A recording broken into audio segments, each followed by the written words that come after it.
મહુવાના શ્રી ખીમનાથ મહાદેવના મંદિર ખાતે શિવના ફળિયામાં અને પૂજ્ય ભગત બાપુની પ્રેરણાથી શિવ સભાનું સુંદર અને ધાર્મિક આયોજન થયું હતું.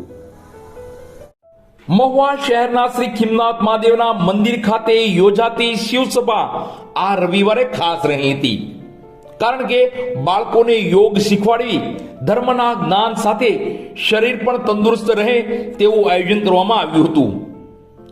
યોગ એ આપણી ઋષિ પરંપરા છે.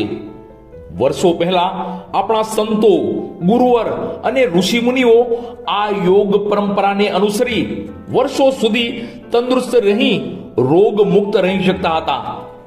અને હાલમાં જે વિશ્વ યોગ દિવસ ઉજવાઈ રહ્યો છે તે પણ ભારતની જ દેન છે.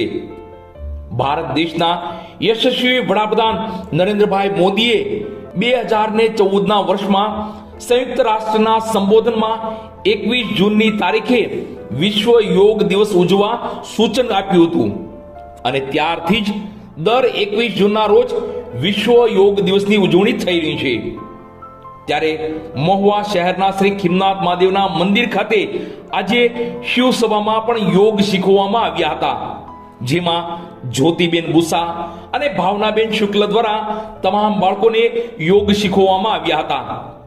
તો બાળકોએ પણ ગમ્મત સાથે યોગની મજા માણી હતી. તો પૂજ્ય ભગત બાપુએ પણ બાળકોને યોગ કરવા જણાવ્યું હતું. એકંદરે આજની શિવ સભા ગમ્મત સાથે, જ્ઞાન સાથે યોગમય રહી હતી.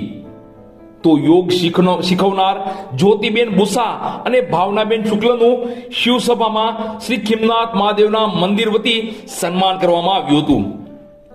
હર શિવ સભામાં નિમિત્ત માત્ર મનોરથી દ્વારા પ્રસાદીની સુંદર વ્યવસ્થા કરાતી હોય છે.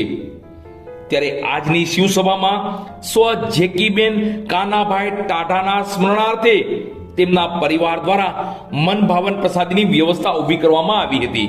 તો હર શિવ સભામાં પ્રસાદી વહેંચવા આવતા ભાઈઓની પણ સેવા ખૂબ જ સુંદર અને પ્રશંસનીય રહે છે. નીચે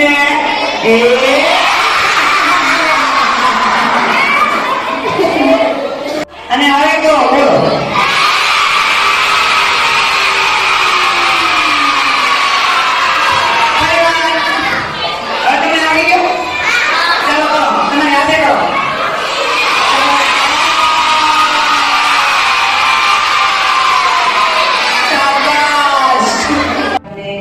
દરેક એને આપણે શું કહીએ છીએ, કૃષ્ણ ભગવાને યોગ કરે છે ને, એટલે દરેક ભગવાનથી આ બધું ચાલ્યું આવે છે. અને ભગવાને ઋષિ મુનિઓએ તપ કરી અને ભગવાનને પ્રાર્થના કરી કે મારા દેશમાં મારા લોકો આટલા બધા